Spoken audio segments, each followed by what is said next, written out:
Hi everyone, I'm Maimah Karmo and you're watching Breathe TV, a space to come to exhale throughout your breast cancer journey.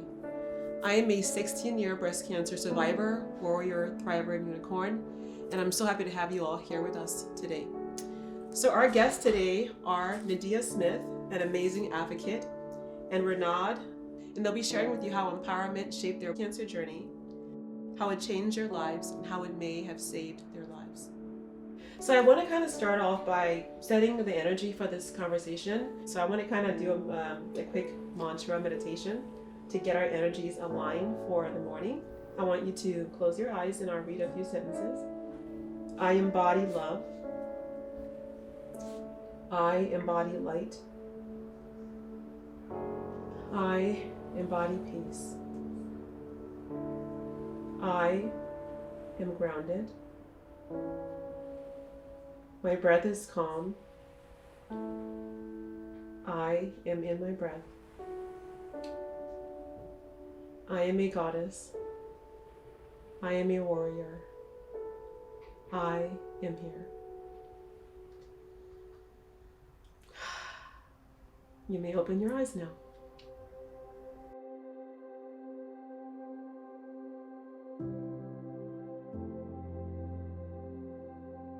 You two exemplify what advocacy stands for.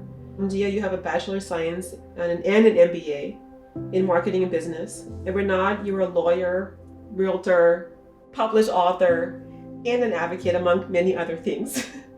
And you're giving back into the world and you're living in your lives and embodying what a warrior goddess is about. So I want to start off with Rinad. When you first heard that you had cancer, you're shocked and then you figure out what your plan's going to be and you're juggling all of the things that you do, right? What did that process look like for you? So for me, my sister actually was diagnosed with the same type of cancer, Hodgkin's lymphoma, several years prior. So when she was diagnosed, it really hit our family hard. And that's when we did all the mourning and we were scared and not knowing how to navigate through the system. And she thankfully, after 6 months, was completely cured and then moved on and has just led such a fruitful life. I guess when I had gotten diagnosed, it wasn't as scary because we saw that if you listen to the doctors, do the prescribed treatment in 6 months, you can get back on track and move forward. So for me, I had been diagnosed a week before I started law school. And rather than it being scary and fearful, it was more like, this is just a bump in the road and I need to just do what I'm told to do and move forward. And I was promised I would be cured after 6 months, just like my sister had been, and I wouldn't look back and it would all be good. So to know, like almost 20 years later, that I'm still battling it, I've gone through 9 different treatments. I keep relapsing. The type of cancer that I have, while it's supposed to be easily curable, I just have the type of reaction that, is different from everyone else. And I've just spent the last 2 decades fighting. So I think the shock came later. That's when the gravity of it became more apparent. In March of 2005, I was told that I had 3 months to live and had exhausted all the treatment protocols that were there available at the time. And for me, it was just listening not only to my intuition, but knowing that God was in control. I was going to be alive as long as He wanted me here. I just didn't give up that after all these years. Yeah, I'm fascinated by your journey. I mean, I was diagnosed with breast cancer 16 years ago, triple negative breast cancer. At the time, well, up until 2 years ago, there was no treatment targeting triple negative breast cancer. I didn't think I was going to be here for more than, 5 years. And here I am 16 years later. So everybody's journey is different. No one knows how much time you're going to have. You could have 3 months, 6 months, or 20 years, but it's what you do with that time that matters. So I really applaud what you've done with your time so far. I look forward to seeing you manifest more amazing things. So Nadia, you are like the woman. I mean, everywhere I go, I see you now. I'm so proud of you. You were on the show. You're now an angel advocate with Tigerlily. You've evolved throughout your journey, and you're now this fierce woman that I so admire. I admired you then, and I admire you even more now. Can you share with the guests who are watching the gift of your spirit and who you are and how you got from there to here?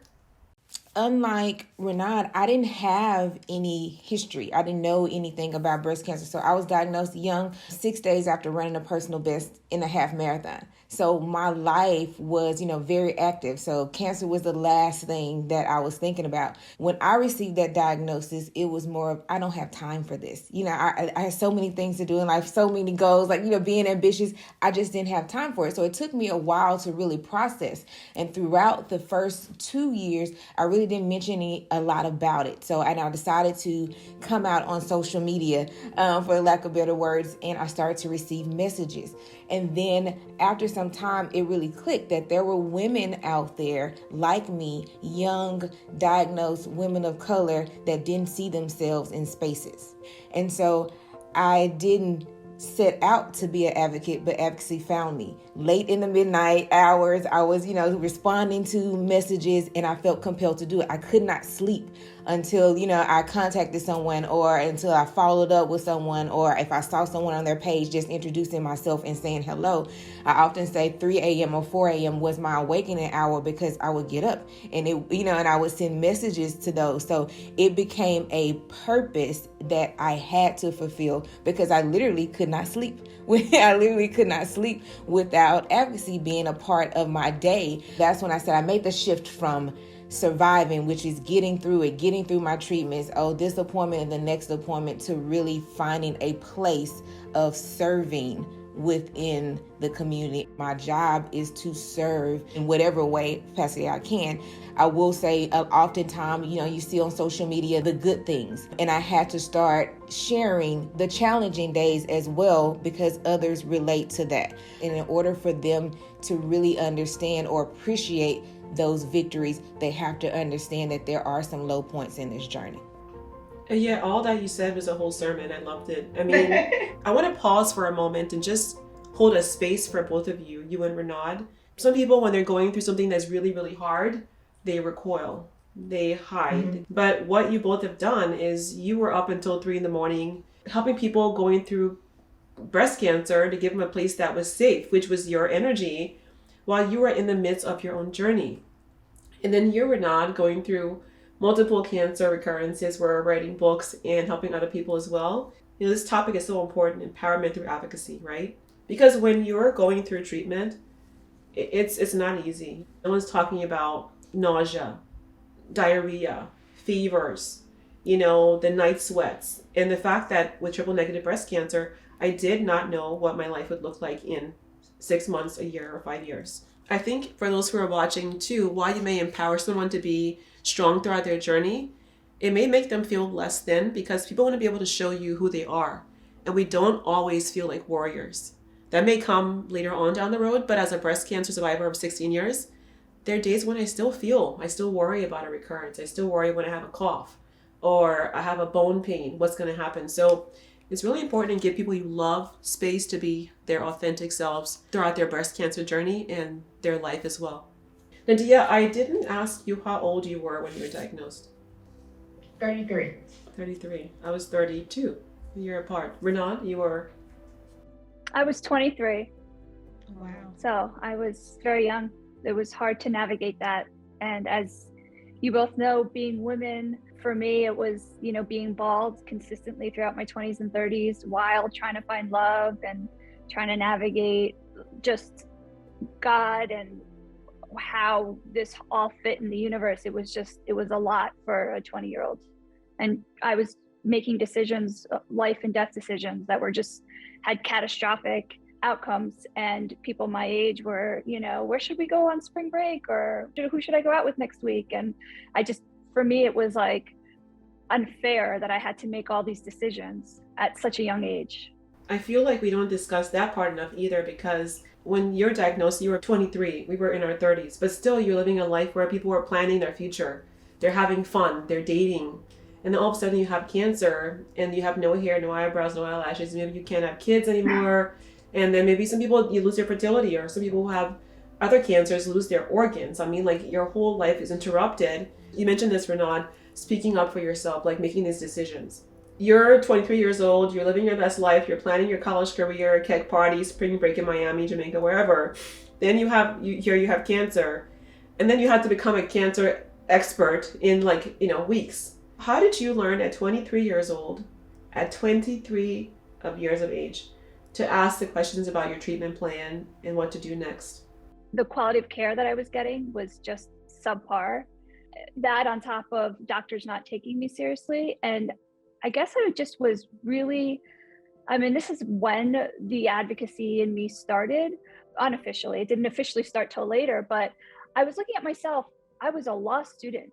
Like, I'm in the doctor's offices asking for questions, asking them to explain procedures to me. One doctor was like, oh, we think you have this lung condition, but we are not sure, but we're already running late, so we don't have time to test it. So to throwing out all these options that to me right now, like, I only have one full lung because my right lung, it was devastated by the decisions that we made in that doctor's office that day, because he just didn't have the time to follow through and take all the proper steps to fully diagnose why I was having breathing issues.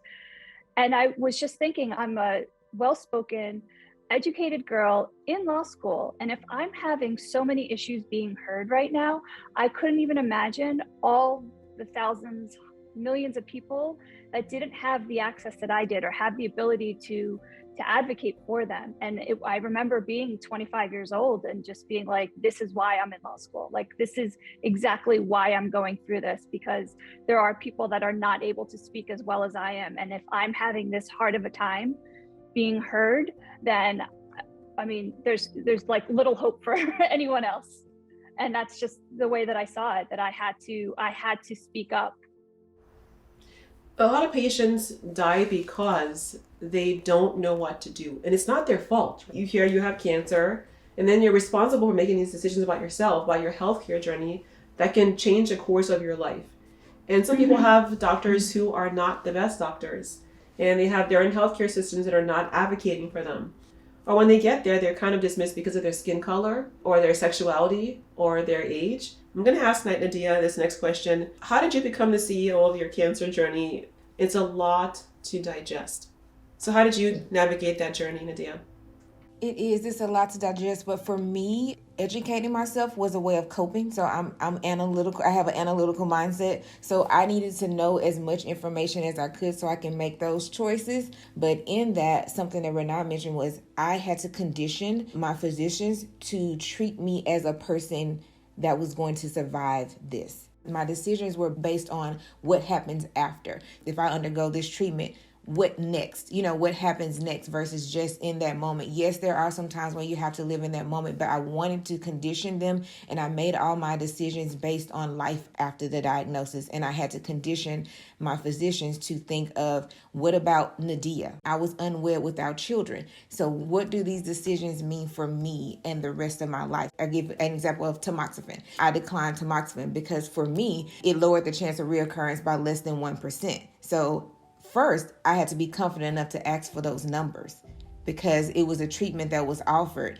And I wanted to know, so if I take this for 10 to 5 years, what are the chances of reoccurrence? How does it benefit me? And what are the side effects? I wanted to be able to start a family. That hasn't happened yet, but I didn't want that opportunity to be taken away from me. So that was important. So considering what I wanted, what I valued when making those decisions was very important to me, and making sure that my doctors understood that my decisions, I accepted their recommendations. That's what they're there for. They're there to give you their educated recommendations, but you ultimately own the decision and you have the power to make the decisions for what happens to your body. It opens the doors and starts to lay that framework that we're going to start to give information to her versus me coming in with 50 questions every single visit.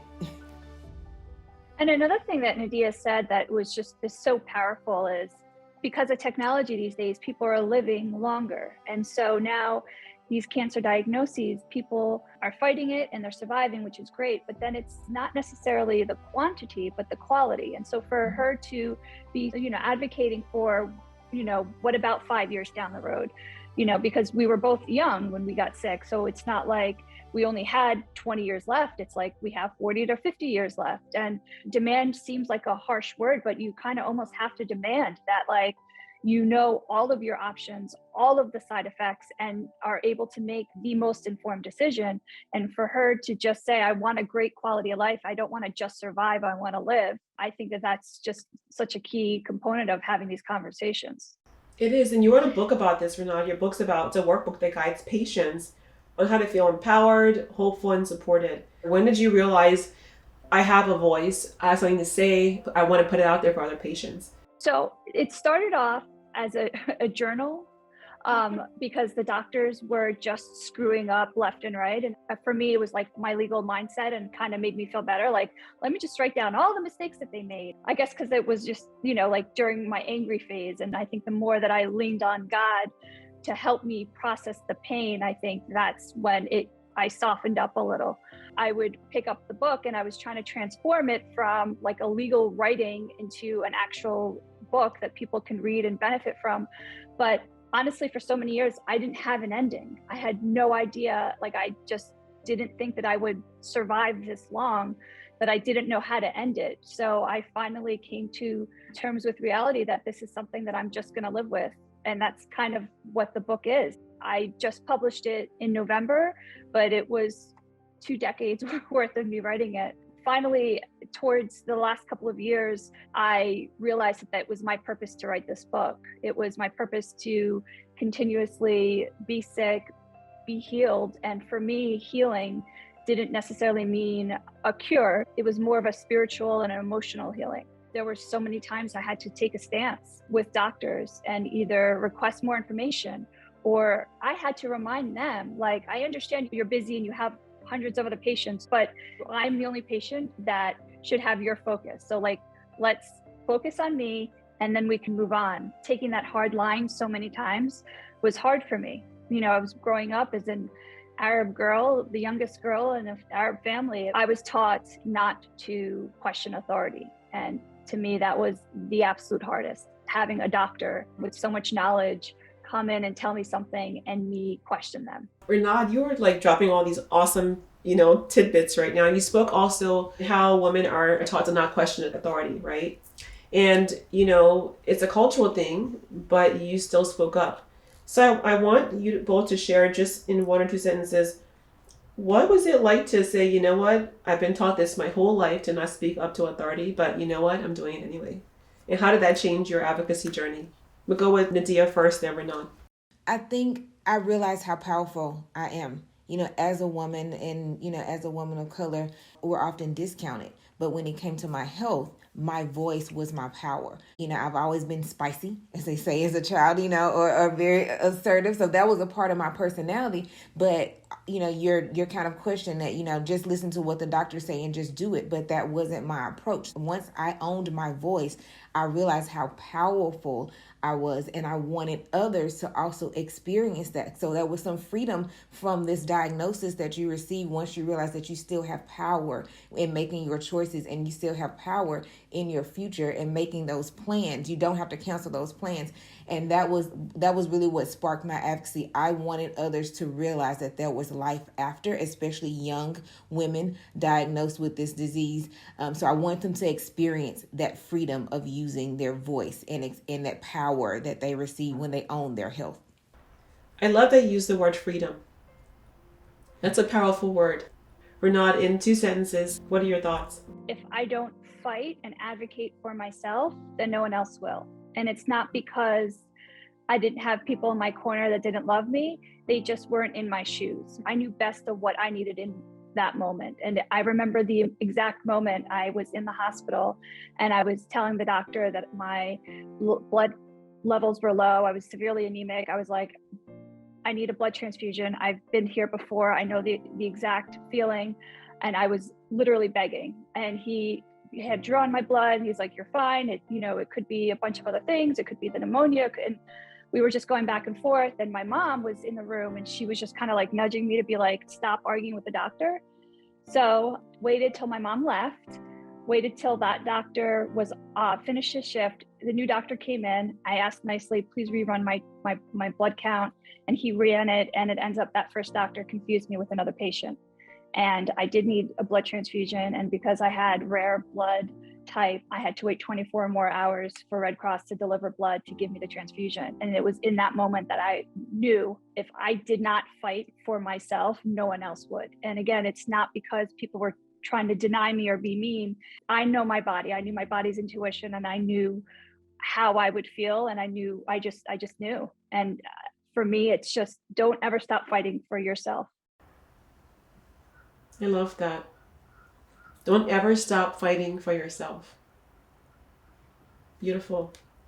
Tell me some of the things you've done since your diagnosis, because cancer propelled you both to be different people that you didn't know you could be. What is one thing that changed for you, Nadia, and then for you, Rinad, after getting your diagnosis? I went into a totally different space of understanding my body, I think, and educating myself on my body. And so now, since becoming an advocate to understand the disparities, the health and healthcare disparities that women of color are facing, I need to understand the science behind it as well. So since becoming an advocate, I've gone on to, to be a member of research, doing clinical trial advocacy, being a part of scientists and research organizations. And coming up, I'll be doing a poster presentation, but that was totally out of the box. So I started living out of the box once, out of my box. When I received that diagnosis, I was very structured, but you know what? Maybe I can do this, or I know I can do this was my new way of thinking, not maybe, or I should or shouldn't. It's I know I can do this and I'm going to do this. So once I realized how powerful I was just by dealing with this thing, that we call breast cancer, it made me live outside the box, and I became limitless to myself. So that I took away the limits that I was putting on myself. You became limitless to yourself. Ooh, I like that. That was juicy. I love it. So beautiful.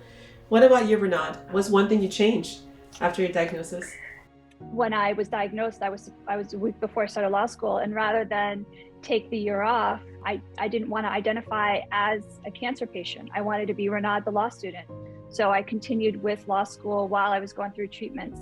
One thing that I did do once I graduated law school and I passed the bar exam was I packed all my stuff up. I was living in New York at the moment, and I moved to DC, and I got a job on Capitol Hill.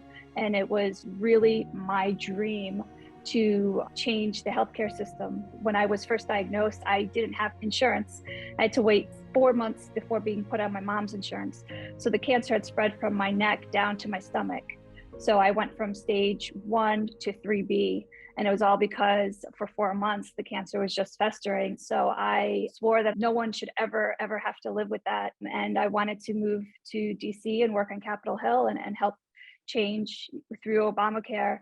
Healthcare is seen as a luxury and not a fundamental right. So that needs to be changed. So everyone should have health insurance. It shouldn't be, oh, I've got this cushy job, or I've got tons of money, so I have the great health insurance. I think there should just be adequate insurance for everyone, and people shouldn't have to choose between a roof over their head and paying for medicine. It used to be a doctor-patient relationship, and it used to be just two parties. It was a doctor and their patient, and they together would decide what the best care would be moving forward. But now there's just so many different parties involved in that doctor-patient relationship, and interested parties like the insurance company, and this person needs this drug or this this test, but the insurance company is not going to allow it. And then there's like the pharma industry and their interests, and it's just too many interested parties, and it is too many cooks in the kitchen. So I think it should just go back to being very simple. It's a doctor caring for a patient, and each patient is different.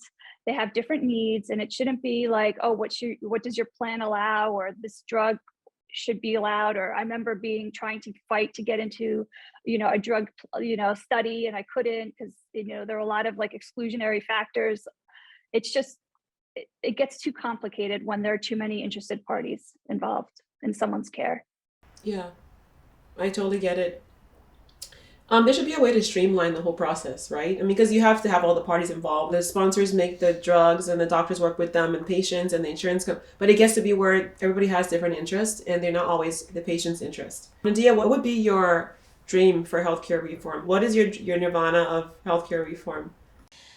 My nirvana is access and equity, Right. So the goal is for everyone to have equal access to healthcare. So that's the ultimate nirvana. So we talked about all the pieces that go into that, which is policy, educating myself and making other advocates or other thrivers or survivors feel comfortable about educating themselves on the local level of policy that affects them, as well as working with pharma, finding a place for us in the room as patient advocates. There is a place for us in the room. So making sure that when we're speaking to pharma, just for instance, or some of the research or clinicians, that they understand that the patient perspective is important. So it's almost not finding a place, forcing our place in some of those rooms is very important, because the ultimate goal is for everyone to have access. So eliminating some of those barriers that have gone kind of unrecognized, such as transportation, childcare, lodging, the things that go along with treatment that we don't speak about, that are hindering those from getting treatment because they don't have the means or the benefits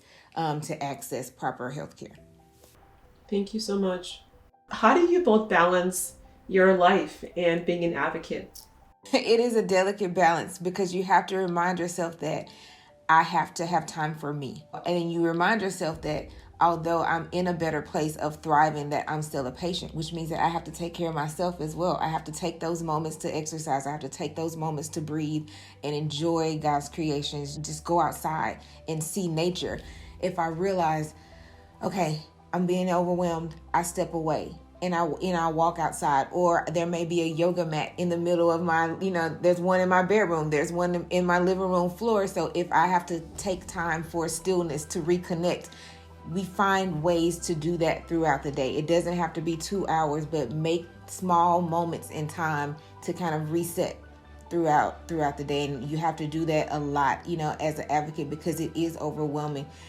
We hear the heartbreaking stories. We are still losing people, and the goal is for that to end. We want to cure this disease, but it does get very heavy, and you sometimes just have to take a moment of stillness to reset and get back into your work. I know there's so much work to do, but I also have to take a break and fill my cup as well. So you have to remember that even though I am representing, that I also have to fill my cup so I can continue to pour into others.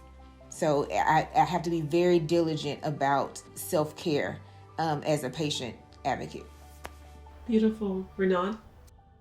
Yeah, exactly what Nadia just said. I have a companion workbook to go with my memoir, and both in the book and in the memoir, I specifically use this line, "You can't pour from an empty cup."